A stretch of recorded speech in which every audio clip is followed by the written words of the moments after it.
Et on se retrouve aujourd'hui pour que je vous présente les races de chevaux de territoire. J'imagine que vous connaissez les 9 races de chevaux de trait régionales, mais en réalité, il existe 9 autres races de chevaux qui sont elles aussi régionales. Alors là, on est plus sur des demi-traits, des poneys, etc. D'ailleurs, si vous ne connaissez pas les 9 races de chevaux de trait en France, je vous invite à aller voir ma vidéo dessus, elle est disponible sur YouTube. Quoi de mieux que commencer par vous faire découvrir le cheval Henson. Le cheval Henson, c'est la dernière race de chevaux créée en France en 2003. Issu d'un croisement entre un selle français et un fjord, il est connu pour sa rusticité, et c'est pour cela aussi qu'il vit dehors toute l'année dans les parcs du Marcanterre. C'est un cheval qui est né et qui a été conçu uniquement pour le tourisme vert, donc pour justement emmener les touristes découvrir le parc du Marcanterre à cheval. De robe B, avec très souvent la raie de mulet, ces chevaux font maximum 1,60 m et ils font la fierté de notre région. Aujourd'hui, ils sont au nombre de 1400 chevaux dans le Marcanterre. Malgré le fait qu'ils soient très regroupés autour de la baie de Somme, ça reste des chevaux très polyvalents avec lesquels on peut faire du saut d'obstacle, de l'endurance, de la balade ou bien encore de l'attelage. Nous allons maintenant continuer avec l'une de mes races préférées. D'ailleurs, gros bisous à Alias et Sophie si jamais ils voient cette vidéo, le demi-trait Auvergne. Ces chevaux très polyvalents sont nés au cœur du Massif central grâce à Charles Martel en 732. Il a repoussé les Sarrasins et donc ça a permis aux chevaux locaux sauvages d'être croisés avec les chevaux des Sarrasins, donc des chevaux un peu plus de sang. Puis au cours du 7e siècle, on va voir 2 branches se créer. Le cheval de demi-sang, celui qui va partir à la guerre. C'est d'ailleurs une race qui aujourd'hui est disparue. Et ensuite, plutôt l'élevage demi-trait qui va servir, lui, aux travaux agricoles, celui qu'on connaît aujourd'hui. Cette branche, d'ailleurs, elle va avoir du mal à croître parce que les paysans vont quand même préférer les mules qui sont plus résistantes aux chevaux de trait ou demi-trait qui vont manger un peu plus, qui vont tomber malades un peu plus souvent. C'est d'ailleurs pour ça que les paysans vont décider d'étoffer un petit peu plus les chevaux Auvergne et qu'on va avoir le résultat qu'on connaît aujourd'hui, donc des chevaux demi-trait. Et d'ailleurs, comme pour beaucoup de races, la mécanisation va les décimer. Ils vont être destinés à la viande, mais on va quand même réussir à les sauver grâce au sang des chevaux comtois. Et donc en 1996, des plans de sauvegarde vont être lancés. Et aujourd'hui, on compte 1100 chevaux Auvergne en France. Nous allons maintenant poursuivre par la région dans laquelle je me trouve actuellement, dans les Hautes-Alpes. Et donc, on va retrouver le cheval du Vercors de Baraquan. Donc, le cheval du Vercors de Baraquan est apparu en 1760 dans les montagnes du Vercors. Il a manqué de disparaître 2 fois, mais c'est toujours la même famille qui va le sauver. D'abord en 1900, puis en 1994. On aura donc d'abord Jules Baraquan, qui va relancer l'élevage à partir de 6 chevaux, qui va faire croître ses petits chevaux. Et c'est pour ça que, d'ailleurs, il va prendre son nom. Puis, la seconde fois, en 1994, ce sera son petit-fils qui va récupérer, pareil, l'élevage. Donc, ce sont des petits chevaux de montagne qui vont d'ailleurs détrôner les ânes et les mules parce qu'ils font à peu près la même taille, entre 1,45 m et 1,55 m. Ce sont d'ailleurs des chevaux, encore une fois, B. Ils sont d'ailleurs très résistants avec des caractères très doux.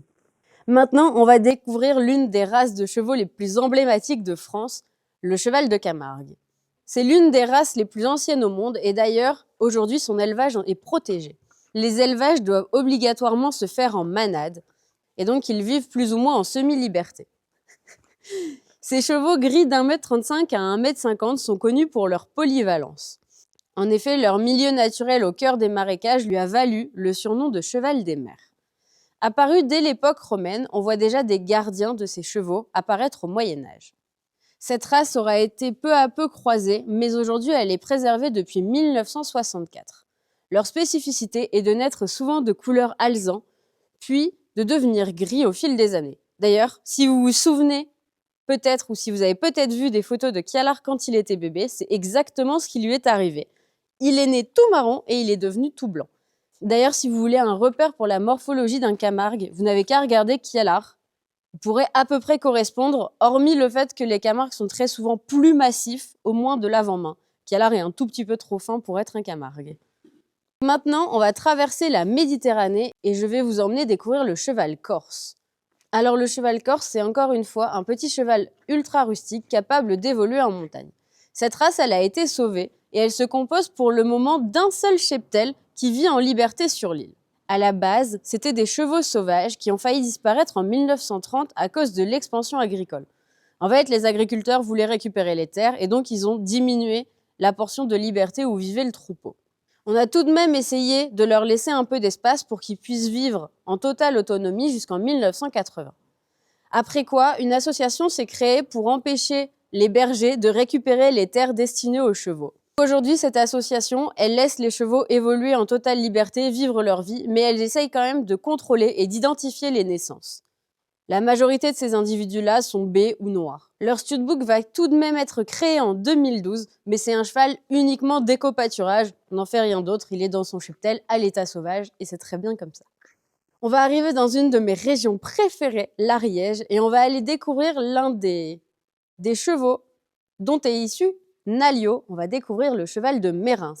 Et ensuite, on ira découvrir le cheval castillonnais, qui lui aussi a failli disparaître et qui est aujourd'hui très peu présent encore sur le territoire. Tout d'abord, le Mérins est l'une des races qui se rapproche le plus d'un trait léger. On retrouve donc deux lignes, une ligne de trait sportif et une ligne un peu plus légère. Ces chevaux sont toujours noirs et leurs origines restent proches des chevaux préhistoriques. D'ailleurs, dans la grotte de Nio, on peut apercevoir des peintures rupestres qui se rapprocheraient de ce qui pourrait être encore aujourd'hui le cheval Mérins. Ces chevaux très robustes sont recherchés à l'époque pour le travail dans les vignes. Puis on commencera à les sélectionner en 1908 et on peut encore aujourd'hui découvrir leur transhumance parce que pareil, ça nous tient à cœur de continuer à les élever en semi-liberté, l'été dans les montagnes, l'hiver forcément dans les fermes. Pendant les 2 guerres mondiales, ce cheval il sera utilisé par l'armée française pour tirer l'artillerie.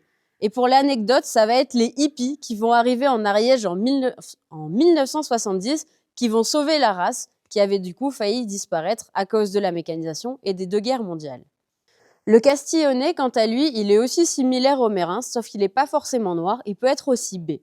Il a frôlé l'extinction, il est aussi appelé le cheval du Byros. C'est un cheval montagnard rustique, issu d'un croisement entre des chevaux grecs et des chevaux sauvages.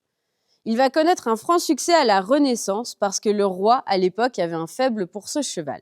Malheureusement, le XXe siècle va arriver et comme pour beaucoup de chevaux, la mécanisation va les décimer. On va croiser la race pour se rapprocher de plus en plus d'un cheval de trait pour en faire de la viande. Et donc aujourd'hui, il n'en reste plus que 350 grâce à quelques éleveurs qui ont essayé et qui essayent encore de dynamiser la race et d'essayer de la valoriser. Et nous allons finir notre découverte des chevaux régionaux dans les Pyrénées, mais cette fois-ci plus proche des côtes, en allant découvrir le poney potoc et le poney landais. Donc cette fois-ci, ce sont 2 poneys. Les potocs vont être alezans, baies, noirs ou pis. Ils ne dépasseront pas les 1,45 m. Ce sont des chevaux rustiques et le but, à l'origine, c'était de les laisser vivre en totale liberté dans les montagnes. La signification de son nom désigne petit cheval et lui aussi reste proche d'une race primitive comme le cheval de Prelowski. D'ailleurs, les éleveurs de ces chevaux ont été très intelligents car même s'ils les utilisaient dans les mines ou pour d'autres travaux agricoles, surtout pour la contrebande entre la France et l'Espagne, ils ont eu l'intelligence de ne pas décimer les troupeaux sauvages qui vivaient dans les montagnes. C'est pour ça qu'on en a encore aujourd'hui. Malheureusement, on les a tellement croisés qu'on a dû en créer un studbook dans les années 1970 pour essayer d'homogénéiser la race, mais elle n'est plus réellement ce qu'elle était au départ. Et nous allons finir par les poneys landais. C'est un cheval qui, encore une fois, a frôlé l'extinction, mais par contre, il est redevenu populaire ces dernières années, notamment pour le loisir. Il est alezan, baie ou chocolat et mesure, pareil, au maximum 1,45 m. C'est des chevaux qui étaient aussi présents durant l'Antiquité. En effet, ils sont issus d'un croisement entre les chevaux des steppes et les chevaux arabes. Comme beaucoup, la mécanisation les a décimés.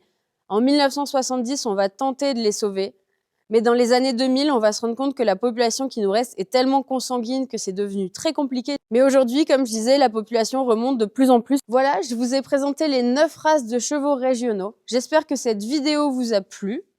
N'hésitez pas à me le dire dans les commentaires. Et Kialar s'impatiente, donc on va aller le rentrer dans sa pâture avec ses copains. Et moi, je vous dis à la prochaine, à travers champs!